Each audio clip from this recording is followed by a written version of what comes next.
the second video vlog of Group C. First we have Ms. Boyle. Okay, so the post I'm talking about is Does the Moment Even Exist by Miss Nerdy.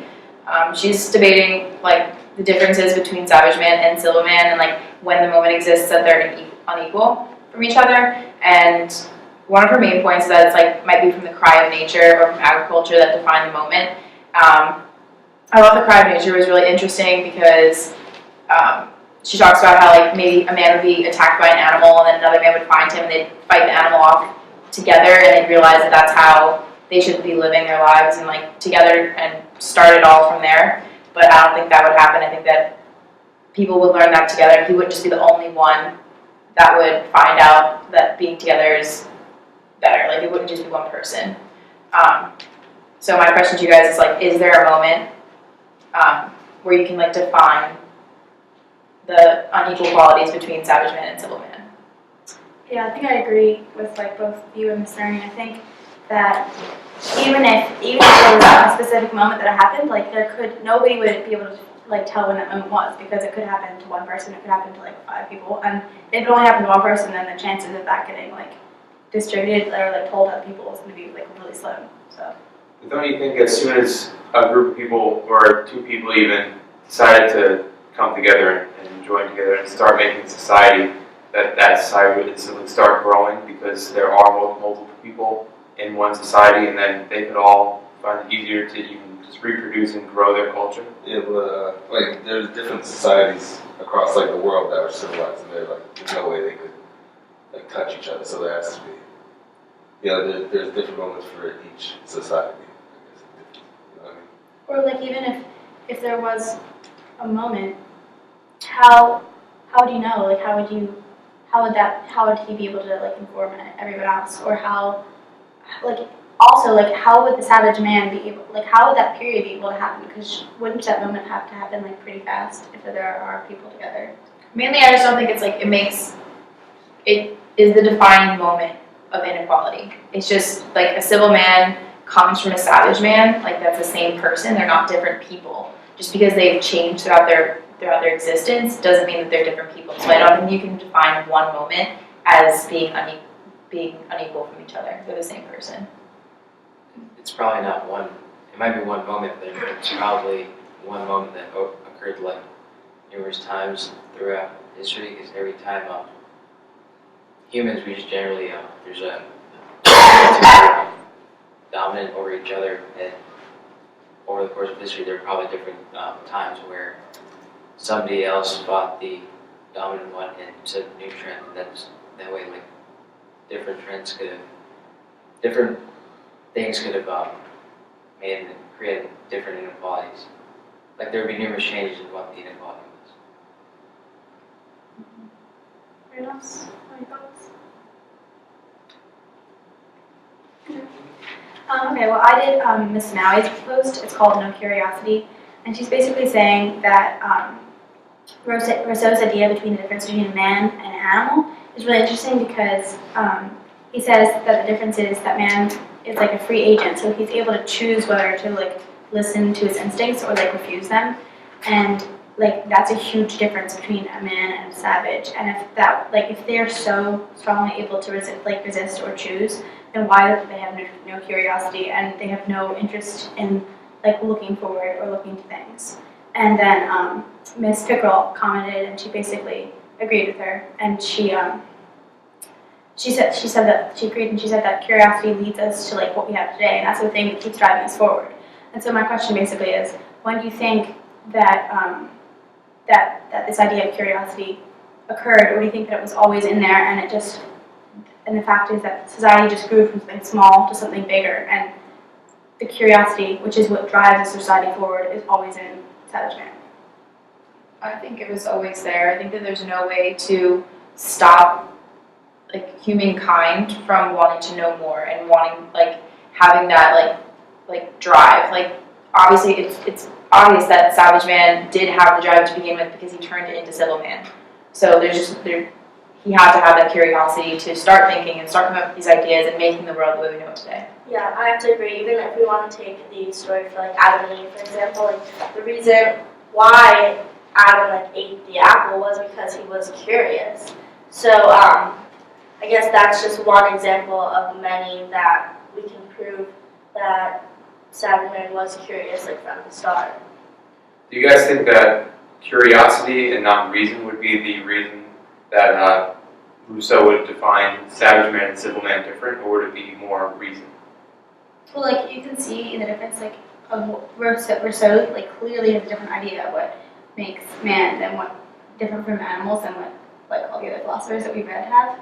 And I think that it is curiosity that is the difference, because every other philosopher that we've said has said like reason is a clear difference, but he's saying that they couldn't even reason and they were already different from animals because they had the choice to choose, and like that choosing is also what made them curious in the end, I think. But Do you really think animals are completely without curiosity, though?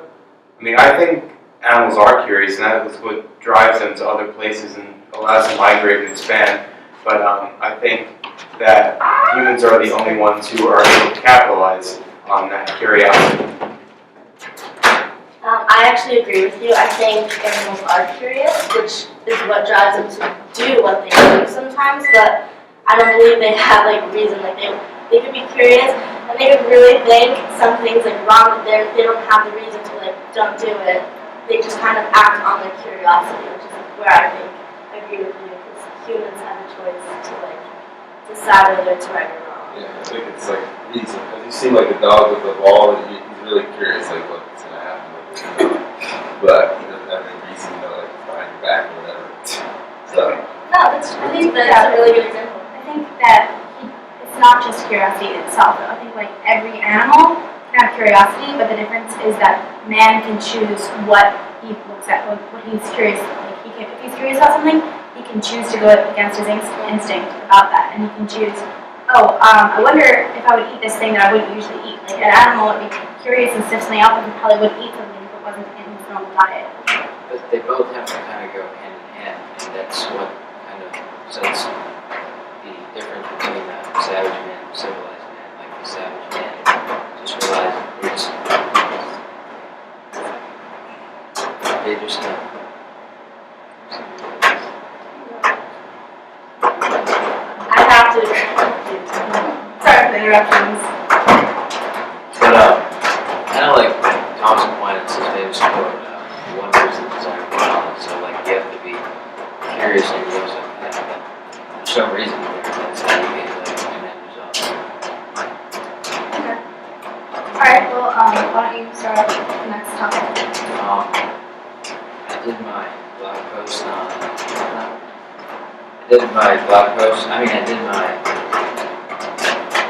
I picked up Ms. Pickerel's blog, the difference between savage man and a civilized man, and she brought up a good point that you think it is difficult for people who live a savage life to live in today's society. I believe that it is actually difficult for people who live a savage life to live in our society now, because we have numerous like laws and regulations, but at the same time, like not only governing laws that you need to be concerned about, but also like cultural, like ethics and like manners and all that stuff. There's no like set law, but it's just something that you get from society and change from time to time. So you cannot just really rely on your instincts. You have to be actually aware and knowledgeable of your surroundings. That's true, but couldn't that have happened when our society developed? Like, it necessarily, like when he says what savage man is, he wouldn't have had to deal with any of that because there was no like interaction with other people. That's what a society is. It's when we all interact together. And I think that what you're saying makes sense if that if we were already in society. So like if it was savage man, he wouldn't have to have those interactions necessarily. I agree. I But think like- it kind of like disproves like the whole separation quality. Like it should we should have already been in societies and should have like had each other, you know. I think like also the way that humans have been proven to like raise their families and they stick together, so they're kind of like a they have a pack almost. And I think that it was inevitable that they developed like language and all these things to like communicate better. And if that was the case, then there was no way that society could have been avoided. But like the first man was created. You know, they were all created humankind was created all at the same time. But then as time went on, you have different cultures with different different ways of how society operates, and each culture they themselves define the inequality. So over time, as people become civilized, they are evolving and relying on like knowledge instead of instinct, and that's why, It's true. But also like how you just said, like there's people across the whole globe, and if there was a defining moment that we became civilized, how would that reach every single person? And you see that there are societies throughout the whole world today, and that could not happen if there was one moment in one specific place. That we'd all be in the same, like kind of almost the same level of society today. And it is pretty close if that was what would happen. Are you good? I did my post on Ms. Haskins' post, The Advantage of Reason, and she basically talks about the separation between man and animals.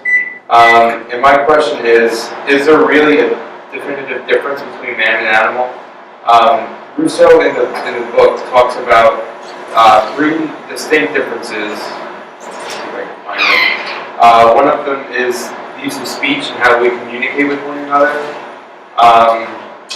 The other one is how man has the ability to, fears death and has the ability to avoid it.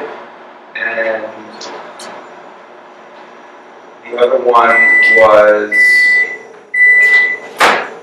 I think those are the only two, but I think that there are, even though they're different ways, I think animals have the same ability to either, they both fear death, man and animal, and they both develop ways of communication, even though it's not the same as ours. So I think animals are almost just as evolved as we are in regards to those aspects. I still think that reason is the main difference between humans and animals. Even though they might fear death or fear death, they still don't do anything to change what they do. They don't change their habits. Like humans will eat healthier food or don't walk in the middle of the street, get by a bus or something like that.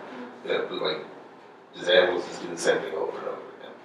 Yeah, but I feel that in the face of danger, like a deer, if it walks in the middle of the road and it sees a car coming, it's instantly going to run away and avoid that danger because he knows that the car that is coming is going to either hurt him, which will eventually lead him to die, or it'll kill him instantly. So he has the knowledge to get out of the way because he fears death and what it'll. But see, does he know that? Disagree, yeah, so you're, sorry, you disagree with Rousseau saying that animals do know that they're dying. I think so, yeah. But see, how does a deer know that the car, like, passing the road is going to hurt him until after he experiences it, or after he sees someone experience it? So if every single man is living on their own without any, groups or, societies or anything like that, they don't know what diseases are going to kill them. They don't know what they feel like it's called being sick, or, they don't know that, if they go in the middle of the road, they're gonna get hurt and die. You don't know that until you see someone do it or you experience it yourself. I think that's just evolution in itself. Once a member of that species experiences that, and other people, other animals are aware of that, then they will gain that experience and they will pass on that knowledge. Or what if they, one animal will recognize that maybe I shouldn't stand in the middle of the road, and it'll pass on those genes, which will make it more favorable for them to survive, which will increase the likelihood of that gene getting passed on. Well, So wouldn't a an animal like in the middle of the street, wouldn't that be an instinct to run on the other side if a car came? I'm not like disagreeing, I'm just trying to throw out a question. But it's interesting though, because you would think if there was a man in the middle of the road, he would choose also to move to the other side. And that's not only instinct, it's also informed, because how would you know that something is bigger or stronger than you if you haven't had the experience of it? And Yeah. I think that Rousseau doesn't quite get that maybe what he sees as the difference between man and the animal isn't quite as clearly defined difference as Yeah, and the little kid needs to be told at least 20 times to Not not play in the road Right. until they actually understand like what it's like to be like afraid that the car's gonna hit them. They know the car might be heavier than they are and is like stronger and the speed might hurt them. They don't know like what it feels like, so they're not afraid of running across the street to catch like a toy or something. They're just gonna do it anyway. That's a great example though, because children are a great example, because in any instance, like you tell a kid not to touch the stove, he's gonna touch the stove because he doesn't have. Curious He's too. curious, and like, Curiosity Yeah. comes but into the animals do the same thing. Like if you see a cat, say, for example, like they'll play with something until like they'll look at the water and they'll like kind of mess around with it until they fall into the water and they'll get freaked out and run away. So Right. it's not just humans that have that. But then you look at the evolution of society, like humans a long time ago when we were hunters and gatherers, because we were curious and wanting to like do things differently. We decided to build buildings. Now we, can go out into outer space. But you look at animals; they've been doing the same thing since the beginning of time. Wake up, go around, kill another animal, eat it, go back to bed. There's no like desire to organize themselves and move forward and do what humans have done. I think that's where I think is the real difference between man and animals. It also ties back into the curiosity aspect, but Rousseau says that man has the ability to go against nature, and we're the only animals that have that ability. Like, as we're designed, we will never be able to fly.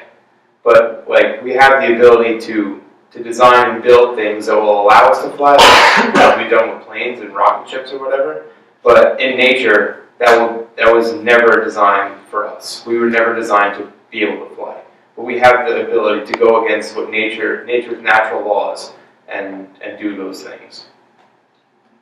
It's interesting though, because also like animals, that's what evolution is. Like they adapt for what they have to, and it's like almost like we do the same thing, but less with our bodies and more with. Yeah, our bodies don't adapt, our minds adapt, and we build things to adapt for us. But I think like more, there's just like reason, it's more like instinct. I guess it's just instinct to get out of the way of the car, not like But reason. then don't I think it's interesting that Rousseau does not say that reason is the big thing that like defines us, because every other philosopher that we've said has said reason is a clear distinction, and he's like, oh no, it's not just reason, and that's really interesting because we've basically like every time we talk about this, it's like, oh wait, actually that animals and men are similar in everything else except for that. I mean, like, I think the other philosophers would mean reason, like in like doing like a calculus problem or something, or building a plane or whatever. I don't think he sees reason in that. Like Rousseau sees reason as the same thing. Okay, so I'm next, and I did Miss Jennings' post, and basically she was wondering if we went back to our savage instincts, would we be greater and more self-sufficient animal, and is Rousseau correct that we are our own worst enemy? Miss Pickerel and Miss Maui basically agreed that we are our worst enemies, and we would not be, and I would have to agree with, we would not be more self-sufficient, and I'd have to agree with them because, I mean, nowadays we're so advanced and we have so many different tools that we use just to get by in life, and I think we would not be able to survive at all if we went back and lived in like as a savage human being, and I just think we've become so spoiled by society's, I guess, our like advances that if we were to like try and experiment and put a civilized man in a savage man's world, we probably wouldn't survive. I found that was really interesting too, because he kind of, like Rousseau's kind of like calling us like our modern humans like lazy, because like we've come up with all these things to make our lives just easier for ourselves, and we don't know what it's like to be a savage man, which is true, but I still can't get over the fact that like we come from savage man, so we did do that at one point. Yeah. So there is no getting around the fact that like you can't say we would never be able to live there because we did. So if like we were thrown back into that civilization, I think that it's not like humankind would go extinct. I think we would go back to the way that we were, and we would learn again to be self-sufficient in that kind of world. I think like, well, once you have like these luxuries that we have now, I feel like it's extremely difficult to just go back. Definitely extremely difficult, but not impossible. Not There's been like several like examples of people in like a shipwreck that are like stranded on an island with like no food, no outside contact whatsoever, and they're able to survive until like help arrives and they can get off the island. But they're able to use like all the natural resources from that island, and I feel like almost that savage natural instinct will kick in, and it'll help you survive. Like I saw a video on a man who was trapped on a raft, and he was able to get fish, but his brain was able to like go back into natural instinct mode, and he decided which fish he wanted to kill and what parts of the fish he wanted to eat in order to get the nourishment that he needed. Yeah. Instead of like just what was available to him. It's called like the fight or flight syndrome, I think. And like it's really interesting because I think with all the luxuries we have that are provided to us, like we don't need to use that much of our brain, but I think we still have that in us. And like you said, and I think that we would be able to survive. But what's interesting is that with all the stories about like shipwrecks and everything, we don't just use our bodies. Like we try actually to make things. We try to like make tools for ourselves. And I think Rousseau said that like we didn't even do that. We just used our bodies like the beast did. And it's really interesting because even if we had nothing that we have now, we would be able to use our minds in the way that we have them now and be able to make things to help us. So I really don't think that we'd be able to go back. But I don't think that's a bad thing because I think that we'd be able to survive like we are now. I just don't think I don't think we're more like I don't know how to word this correctly, but I feel like we'd have just such a hard time. I agree, it isn't impossible, but I just think we've come such a long way, and I think we have become almost so lazy. Like, it's funny because my dad just said the other day, he was like, if you were to give me a map right now, it would be so much harder to read than it was like 10 years ago when I didn't have like Siri on my phone telling me like where to go. So I don't think it's impossible, so sorry about my wording from before, but I do think it'd be way, way, way hard for us to do. I agree with this, Ed, because see what we're doing is we're confusing mankind, like the entire human race, and an individual person. The individual person has relied so much on everyday luxuries that life is just so simple for them. Right now, if you need to light something, you can just use a lighter and that's it. But if throw me in the middle of an island and tell me to make a fire, I have no clue how to do that. But the entire human race, though, like collectively, obviously one of the 6.4 billion people would probably know how to make fire and would be able to make fire because we have been able to do that to survive. Yeah, we see it in movies, but probably to make that fire in a movie, they probably just lit it up with a lighter and just like pretended like they did it. I don't know. Just find it very hard. It's interesting. Like the average man probably wouldn't be able to do it. Right. So my post was on One by Miss Nerdy, talking about self-interest and society and like the connection between those two. Because you need like people who are self-interested in like themselves and furthering themselves to create a society, but those other type of people who can like also create the downfall in society. So like, what do you need like people who are looking out for society, or do you need people who are looking out to create like great things for themselves? I think it starts off with people trying to better themselves and make a better life for themselves. Like if even back when Savage Man came along, if you created something to help, like he made a bow and arrow so it was easier to hunt a deer or something so he could eat, then other people could see him doing that and do the same thing, and eventually it would it would be a collective effort, and it would make it easier for everyone to hunt and make a better lives for themselves.